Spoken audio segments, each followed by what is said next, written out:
Hello friends, मैं आप सभी का स्वागत करता हूं आपके अपने YouTube channel SSC solutions with Anuj. आज हम एसएससी जीडी का 11 जनवरी शिफ्ट फोर्थ का मैथ का पेपर कर रहे हैं। देखो पहला क्वेश्चन क्या है। पहला क्वेश्चन है वी बोर्ड मास का। ठीक है, इसमें क्या होता है, सिंप्लीफिकेशन का ये क्वेश्चन है। सबसे पहले क्या होता है, देखो इसमें होता है वी बोर्ड मास। ठीक है, MAS। ये होता है हमारा वर्नाकुलर ब्रैकेट, फिर ऑफ, फिर डिवाइड, फिर मल्टीप्लाई, फिर एडिशन और फिर सब्ट्रैक्शन। ठीक है, तो इसको हम सोल्व करेंगे। इसने क्या बोला है, देखो 16 गुना, देखो सबसे पहले ऑफ सोल्व करेंगे तो 9 डिवाइडेड बाय 4 दूनी 8। तो ये डिवाइड है, इसको हम डायरेक्ट कैसे लिख सकते हैं, इसको हम डायरेक्ट लिख सकते हैं 16 गुणा 9/8। ठीक है, डिवाइडेड बाय, नीचे है 3 मल्टीप्लाई 9 माइनस 6 3 माइनस का, फिर है 2 गुणा 3, डिवाइड ऐसे का ऐसे रख लो, पहले सोल्व होगा 2 दूनी 4 तो 3 डिवाइड 2। ठीक है, इस डिवाइड को हटाऊंगा तो ये 2 नीचे आएगा, 2 से 2 कैंसिल, तो ये आ गया 3 तिया 9 माइनस 3, नीचे तो आ गया हमारा 6। ठीक है, ऊपर कैंसिल करेंगे तो 8 दूनी 16 और 9 दूनी 18, ऊपर आ गया 18, नीचे आ गया 6, 6 तिये 18। तो हमारा आंसर क्या हो जाएगा, ऑप्शन नंबर 4 आंसर 3। ठीक है, उसके बाद सेकंड क्वेश्चन क्या है, सेकंड क्वेश्चन है द नंबर 73, 115 और 185, ये 3 नंबर दे दिए। संख्या, इन तीनों को एक संख्या से विभाजित किया जाता है जिससे समान शेष प्राप्त होता है। मतलब किससे डिवाइड करें कि जो रिमाइंडर जो है वो हमारा सेम बचे, हमें वो ग्रेटेस्ट पॉसिबल नंबर बताना है। ठीक है, देखो ऐसे क्वेश्चन में क्या होता है, सबसे पहले नंबर लिख लो 115 और 185। ठीक है, अब सबसे पहले इनका डिफरेंस चेक कर लो एक बार। हमने देखा इन दोनों का डिफरेंस कितना है 42, इन दोनों का डिफरेंस कितना है 70 और इन दोनों का डिफरेंस है 112। ठीक है, अब इसका आप क्या करो, HCF निकाल लो, हाईएस्ट कॉमन फैक्टर। या तो आप डिफरेंस करके HCF निकाल लो या आप डायरेक्ट इसका HCF निकाल लो। ठीक है, मैं इसका HCF निकालूंगा। देखो ये 7, पहले 5 से देखते हैं, ऑप्शन से 5 से नहीं होगा 42, 11 से भी नहीं होगा, 14 से भी हो जाएगा और 7 से भी हो जाएगा, लेकिन क्वेश्चन में पूछा है ग्रेटर पॉसिबल नंबर, तो 14 हमारा क्या हो जाएगा, सही आंसर आ जाएगा। ठीक है, वरना एक दूसरा मेथड देखो, दूसरा मेथड क्या है, डिफरेंस लेने की जरूरत नहीं है, 73, 115 और 185, इसका अगर मैं डिफरेंस लूँ 73 और 115 का, ठीक है, तो ये आता है मेरा 42। 42 के फैक्टर करो, 7 गुणा 6 7 6 42 या 14 तिया 42। ठीक है, अब हाईएस्ट पूछा है तो हाईएस्ट क्या होगा 14, तो 14 हमारा क्या हो जाएगा, सही आंसर हो जाएगा। ठीक है, अब आता है हमारा क्वेश्चन नंबर 3। देखो क्वेश्चन नंबर 3 क्या कहता है, क्वेश्चन नंबर 3 कहता है after deducting 15% from a certain number and then 25% from the remainder. ठीक है, सबसे पहले क्या होता है 15%, ये आपको याद होना चाहिए। 15% क्या होता है 3/20, 5 तिये 15 और 3/20। ठीक है, दूसरा होता है 25%, ये भी याद होना चाहिए, 25% होता है 1/4। ठीक है, अब देखो 15% क्या आया था हमारा 3/20, मतलब 20 से 17। 25% आया था 1/4, उसने बोला है रिमाइंडर का, तो ये 4 है तो ये 3 होगा, 1/4 मतलब 4 से 3। इसको इक्वल कर लेंगे, इसको गुणा कर दो आप 4 से, इसको गुणा कर दो 17 से, तो 20 चौक 80, 17 चौके 68 और 17 तिया 51। ठीक है, उसने पूछा है देयर इतने रुपए लेफ्ट। ठीक है, फाइंड द ओरिजिनल सम, 80 निकालना है और 51 की वैल्यू दे दी हमें 4335। एक की वैल्यू क्या हो जाएगी 4335/51 गुणा 80। ठीक है, इसको आप सोल्व करेंगे 17 ये आएगा और ये 3 एकम 3, 3 चौक 12, 3 चौक 12, 3 पंजे 15। 17 से अगर मैं इसको काटूंगा तो ये आएगा मेरा 85 और 85 को अगर हम 80 से मल्टीप्लाई करेंगे तो हमारा आंसर आएगा 6800। ठीक है, एक तो आप इस रेशो मेथड से कर लो, नहीं तो दूसरा मेथड क्या होता है, दूसरा एक डायरेक्ट मेथड है। देखो उसने बोला, मैंने बोला कि कोई प्रिंसिपल था मेरा P, कोई भी सम था। ठीक है, उसने बोला 15% डिडक्ट कर दिया तो ये हो गया हमारा 17/20 और फिर उसने रिमाइंडर का 25% करा, तो ये हो गया हमारा 3/4। इसकी वैल्यू रख दो 4, 3, 3, 5 के, और p की वैल्यू निकाल लो, वही आएगा। इसको इससे काटोगे फिर वही 85, और आंसर आ जाएगा हमारा 6800। ठीक है। अब आता है क्वेश्चन नंबर 4। क्वेश्चन नंबर 4 क्या कहता है, देखो क्वेश्चन नंबर 4 कहता है the expenditure of a man is 70% of his income. एक पुरुष की व्यय उसकी आय का 70% है। मैंने मान लिया कि इनकम है 100, ठीक है, एक्सपेंडिचर कितना है 70%, तो 100 का 70% हो जाएगा आपका 70, और सेविंग कितनी होगी 30। देखो जैसे मैं 100 रुपये कमाता हूँ, मेरा खर्चा है 70 रुपये का, तो मेरे पास बचत कितनी होगी 30 रुपये की। ठीक है। यदि उसकी आय 20% और 50% की दो क्रमिक वृद्धि होती है, मतलब 20% और 50% की वृद्धि होती है। देखो सोल्व करने का तरीका, 20% होता है 1/5, तो 5 से 6, ठीक है। 50% 1/2, 2 से 3, ठीक है। 5 दूनी 10, 6 3 18, 10 बराबर है 100 के, तो 18 बराबर होगा 180 के। 100 से 180 हुई, ठीक है। फिर उसने बोला कि जो उसका एक्सपेंडिचर है वो कितना ज़्यादा है या कितना कम है, हमें बताना है। देखो तो उसका नया व्यय उसके पिछले व्यय से कितना प्रतिशत अधिक है या कम है, ताकि उसकी जो नई बचत है वो पिछली बचत की 2.5 गुना हो जाए। तो 30 का अगर मैं 2.5 गुना करूँगा तो 25/10, ये आ गया 75, ठीक है। अब देखो इनकम है मेरी 180, सेविंग है मेरी 75, तो एक्सपेंडिचर कितनी होगी 105, ठीक है भाई, आ रहा है समझ, एक्सपेंडिचर होगी 105।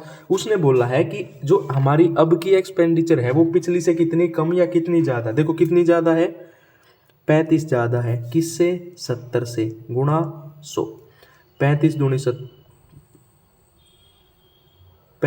70 और ये आ गया 50, तो कितनी आ जाएगी 50% मोर, ठीक है। ये हमारा क्या हो जाएगा, आंसर हो जाएगा।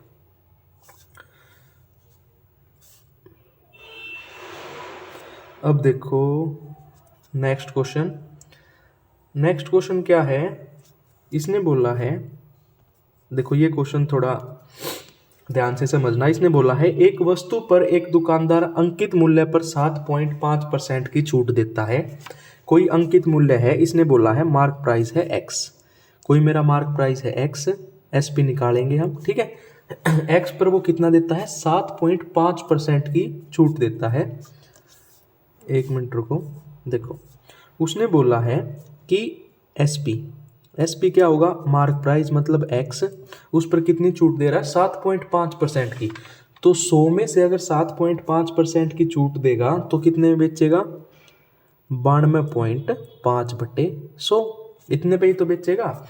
अगर मैं इस जीरो को हटा दूं तो नीचे हो गया 1000, ठीक है। SP मेरा कितना आ गया 0.925x, ठीक है। उसके बाद उसने बोला एंड ए कैशबैक ऑफ 10 रुपये पर आइटम, 10 रुपये प्रति वस्तु पर कैशबैक देता है, मतलब 10 रुपये वापस हमें दे रहा है, ठीक है। तो उसके लिए ये नुकसान है। उसके बाद उसने बोला एंड ही स्टिल अर्न्स 5 रुपये पर आइटम, तो इसमें से 5 कम कर देंगे तो हमारा आंसर आ जाएगा 0.925x माइनस 15। अब देखो इसको समझाता हूँ। देखो वो क्या कह रहा है, 10 रुपये कैशबैक देके 5 रुपये कमा रहा है। मान लो मेरा SP है 100 रुपये, मैंने कोई चीज़ 100 रुपये में बेची और मैं कह रहा हूँ कि मैं 10 रुपये बचा रहा हूँ, तो मेरा CP कितना होगा, क्रय मूल्य कितना होगा 90 होगा ना। मतलब 90 की लाया और 100 में बेची, जब भी तो मैं 10 रुपये बचा रहा हूँ। तो वही चीज़ इसने यहाँ बोली है, ठीक है। अब आता है क्वेश्चन नंबर 6। क्वेश्चन नंबर 6 क्या कहता है, क्वेश्चन नंबर 6 कहता है एक शॉपकीपर है, ठीक है। शॉपकीपर क्या करता है, देखो हिंदी में, जिसको हिंदी में पढ़ना है हिंदी में पढ़ लो ना तो इंग्लिश में। एक दुकानदार गलत वजन का उपयोग करते हुए वस्तु को क्रय मूल्य पर बेचने का दावा करता है और 25% लाभ कमाता है। देखो 25% होता है अपना 1/4, मतलब 4 से 3, सॉरी लाभ कमाता है तो 4 से 5, ठीक है। ये प्राइस है और कंजप्शन क्या हो जाएगा, कंजप्शन हो जाएगा 5 से 4। 5 बराबर अगर 1000 ग्राम के है तो 4 बराबर किसके होगा 800 ग्राम, मतलब वो 800 ग्राम की जगह 1000 ग्राम की जगह कितना दे रहा है 800 ग्राम दे रहा है। यही हमसे क्वेश्चन में पूछा गया था, ठीक है। उसके बाद आता है क्वेश्चन नंबर 7। क्वेश्चन नंबर 7 क्या कहता है? क्वेश्चन नंबर 7 कहता है एक महिला किसी वस्तु को 950 रुपये में खरीदती है। 950 रुपये में वो खरीद के लाई, मतलब ये उसका कॉस्ट प्राइस या क्रय मूल्य, और उसको क्या करती है 1150 में बेचती है। डिफरेंस कितने का आएगा? 0 0, ये 0 5 में से 5 गए 0, 2 9 और 2 11।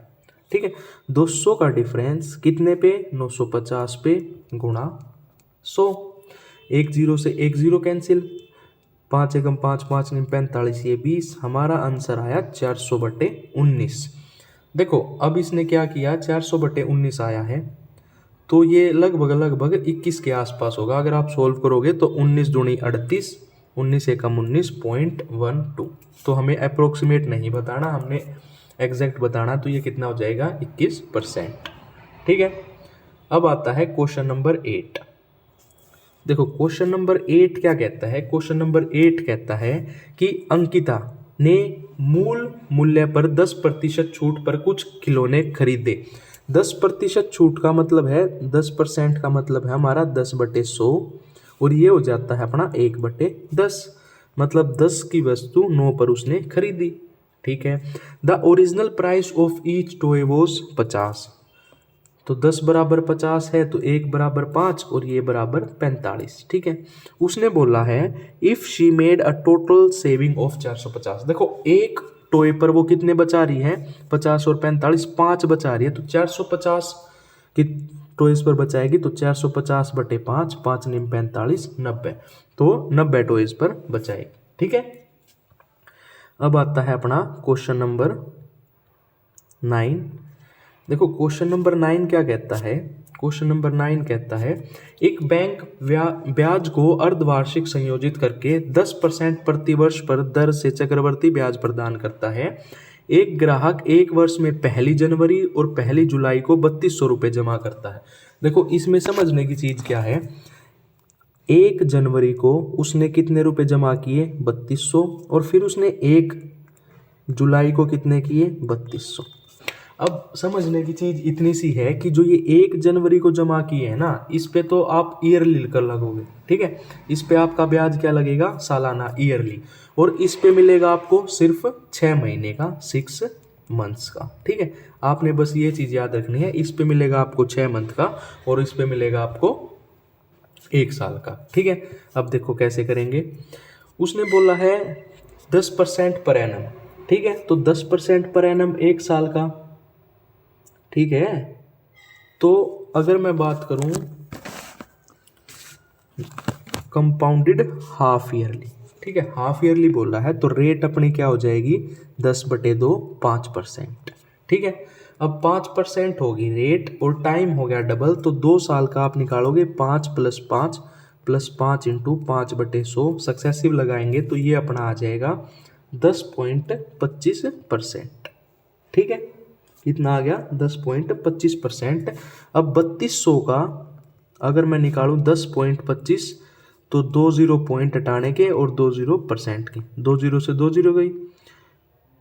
ठीक है, ये आ गया आपका 5 दूनी 10 और 0, 5 दूनी 10, 0 5 5 25। ये आ गया 5 चौक 20, 5 चौक 20 और 5 एकम 5, ये आ गया 16। तो ये आ जाएगा हमारा 328। ठीक है, ये अलग से रख लो कि भाई 3200 पे 1 साल का आ गया अपना 328। अब दूसरा, अब जो चीज़ इसने क्या की है 1 जुलाई को जमा की है 3200 रुपये, उस पे सिर्फ कितना आएगा? 5% आएगा। ठीक है, क्योंकि सिर्फ 6 महीने का और 6 महीने का रेट कितना है? 5%। तो 3200 का 5/100, 5 दूनी 10, 5 3 15 और 1 16। वो थे हमारे 328 और ये हैं 160, ऐड कर दो 488, ऑप्शन नंबर ए। ठीक है, अब आता है क्वेश्चन नंबर 10। क्वेश्चन नंबर 10 क्या कहता है? What is the difference between the 5000 रुपये पर 1 वर्ष के लिए 4% वार्षिक ब्याज की दर से वार्षिक और अर्ध वार्षिक रूप से चक्रवृद्धि किए जाने वाले चक्रवृद्धि ब्याज में अंतर कितना होगा? ठीक है, देखो रेट दे दी 4%, 1 साल की और हाफ ईयरली, दोनों का डिफरेंस बताना है हमने। ठीक है, तो अगर मैं ईयरली बात करूं तो ईयरली कितनी है अपनी? 4%। ठीक है। अगर हाफ ईयरली की बात करूं तो हाफ ईयरली रेट हाफ हो जाएगी 2% और टाइम स्लॉट कितना हो जाएगा 2। तो सक्सेसिव से निकाल लो, 2 + 2 दूनी 4/100, तो ये आ जाएगा 4.04%। डिफरेंस पूछा है 4% और 4.04% में कितना आ जाएगा 0.04%। ठीक है। पैसे कितने हैं 5000, तो निकाल लो भाई 5000 का 0.04/100, पॉइंट हटाऊंगा तो 200, 00, 10 से 10 गई, 5 चौक 20, 20/10, 10 दूनी 20, तो 2 रुपये हमारा क्या आ जाएगा, उसका डिफरेंस आ जाएगा। ठीक है। अब है क्वेश्चन नंबर 11। देखो क्वेश्चन नंबर 11 क्या कहता है, the ratio of cheese to sauce for a single pizza. एक पिज्जा के लिए चीज और सॉस का अनुपात है 1, मतलब देखो ये है अपनी चीज और ये है सॉस। उसने रेशियो दिया है, अगर चीज 1 कप है तो सॉस आधा कप है। अगर मैं रेशियो बैलेंस करूं तो इस 2 को वहां मल्टीप्लाई कर दूं तो ये आ गया अपना 2:1। उसके बाद उसने बोला है if Rama used 15 cup of sauce, तो 1 = 15 है तो 2 = 30। हमसे पूछा क्या गया है हाउ मैनी कप ऑफ चीज, तो कितना आ जाएगा 30 अपना आंसर। नहीं तो डायरेक्ट बिना पेन के भी कर सकते हो भाई, एक ये इसका आधा है, अगर ये 15 है तो 15 किसका आधा होता है 30 का। ठीक है। अब आता है अपना क्वेश्चन नंबर 12। क्वेश्चन नंबर 12 क्या कहता है, गीता और राधा के पास रुपयों का अनुपात, ये अपनी गीता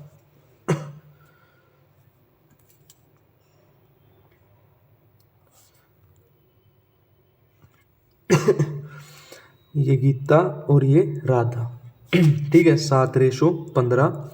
और बोला है राधा और सविता 7:16। रेशो इक्वल कर दो, ये खाली है तो यहाँ 15, ये खाली है तो यहाँ 7, 7 ठीक है, यही तो होगा। इसका हमें कोई मतलब है ही नहीं। 15 और 16 को अगर मैं गुणा कर लूँ तो ये आ जाएगा इतना। अब उसने बोला है गीता हैज़ इतने रुपए, तो 49 बराबर है 980 के, तो 1 बराबर हो जाएगा 20 के, और इसमें भी गुणा कर देंगे 20 का, तो हमारा आंसर आ जाएगा। देखो अब इसको सोल्व कैसे करेंगे। देखो क्या था 15 गुणा 16 गुणा 20। देखो मल्टीप्लाई करने की जरूरत नहीं है। 15 को मैं क्या लिख सकता हूँ 30/2 और 16 गुणा 20। इसको इससे अगर मैं कैंसिल कर दूँ तो 2 8 16, 8 दूनी 16 और 16 बत्ती 16 तिया 48, 2 0 की एज इट इज। ठीक है, इससे हमारी कैलकुलेशन आसान हो जाएगी। ठीक है। अब आता है क्वेश्चन नंबर 13। क्वेश्चन नंबर 13 क्या कहता है, साक्षी और कोमल मिलकर एक कार्य को 10 दिनों में पूरा करते हैं। साक्षी और कोमल मिलकर एक कार्य को 10 दिनों में पूरा करते हैं। कोमल उसी कार्य को 22 दिनों में पूरा कर सकती है। कोमल उसी कार्य को 22 दिनों में। टोटल वर्क निकालेंगे हम, एलसीएम लेंगे 110। ठीक है, 10 दाई 110, सॉरी 10 × 11 और 22 पंजे 110। अब देखो साक्षी प्लस कोमल 11 है, कोमल 5 है। ठीक है, तो साक्षी कितनी होगी 6। ये अपनी एफिशिएंसी आ गई। उन्होंने एक साथ काम शुरू किया, लेकिन साक्षी ने 3 दिन बाद काम छोड़ दिया। एक साथ काम मतलब 3 दिन तक दोनों ने साथ काम किया, तो 11 तिये 33 काम हो गया। ठीक है, अपने पास काम था, देखो अपने पास काम था 110, 33 काम हो गया, तो काम बचा अपने पास 77। ठीक है, कोमल जो काम बचा है उसको कोमल पूरा करेगी, तो कोमल की एफिशिएंसी है 5, तो ये आ गया अपना 77/5। ठीक है, अपना आंसर आ गया 77/5। लेकिन उसने पूछा है find the total number of days. 77/5 अकेली कोमल ने किया और 3 दिन दोनों ने मिलके किया था, तो 77 + 15/5, 7 और 5 12, तो यहाँ हो जाएगा अपना 92/5। क्या हो जाएगा, यहाँ हो जाएगा अपना 92/5, ऑप्शन नंबर डी। ठीक है, उसके बाद है क्वेश्चन नंबर 14। देखो क्वेश्चन नंबर 14 क्या कहता है, ए एक कार्य का 80% 20 दिनों में पूरा करता है। देखो 80% होता है 4/5, 4/5 करता है 20 दिन में, तो एक काम करेगा 20 इंटू 5/4, तो 4×5 = 20, 5×5 = 25। यहाँ लिख लो भाई अलग से, ए किसी काम को 25 दिन में पूरा करता है, ठीक है। फिर बी ए के साथ शामिल हो जाता है और वह शेष कार्य को 3 दिन में पूरा करते हैं। देखो 4/5 काम बच गया था, हो गया था, काम बचा 1/5 और वो करते हैं 3 दिन में, तो दोनों मिलके कितने में करेंगे, 5 × 15, दोनों मिलके 15 में। एलसीएम ले लेंगे टोटल वर्क के लिए 75, 25 × 75 और 15×5 = 75। ए अगर दिन में 3 काम करता है और दोनों 5 काम करते हैं तो बी एक दिन में 2 काम करेगा। How long will the alone work the complete whole work, की बी टोटल काम है 75, बी एक दिन में 2 काम करेगा, तो ये आ जाएगा 37.5, ठीक है। 37.5 का मतलब है 37 सही 1/2, ऑप्शन नंबर डी, ठीक है। उसके बाद आता है क्वेश्चन नंबर 15। क्वेश्चन नंबर 15 क्या कहता है, क्वेश्चन नंबर 15 कहता है एक साइकिल सवार और एक जॉगर एक निश्चित दूरी को एक निश्चित चाल से तय करते हैं। यदि जॉगर साइकिल सवार द्वारा तय की गई दूरी की 1/3 दूरी साइकिल द्वारा तय करता है। देखो ये है अपना जॉगर और ये अपना साइकिल वाला। उसने बोला है जॉगर 1/3 करता है साइकिल वाले की। अगर साइकिल वाला 3 किलोमीटर चलता है तो जॉगर क्या करेगा, 1 किलोमीटर चलेगा। उसके बाद ये तो है अपना डिस्टेंस, उसके बाद उन्होंने टाइम भी दिया है कि क्या करता है, डबल टाइम लेता है साइकिल वाले से, ठीक है। क्या करता है, डबल टाइम लेता है, किससे, साइकिल वाले से। तो अगर साइकिल वाला 1 लेता है तो जॉगर कितना लेगा, 2। अब डिस्टेंस क्या होता है, अपना डिस्टेंस होता है स्पीड इनटू टाइम। तो स्पीड क्या आ जाएगी, स्पीड आ जाएगी डिस्टेंस अपॉन टाइम, ठीक है।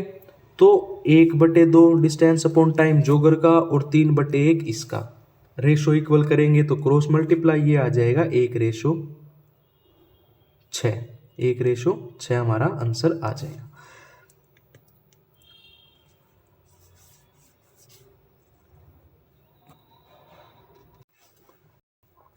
अपना आंसर क्या आ जाएगा, 1/6।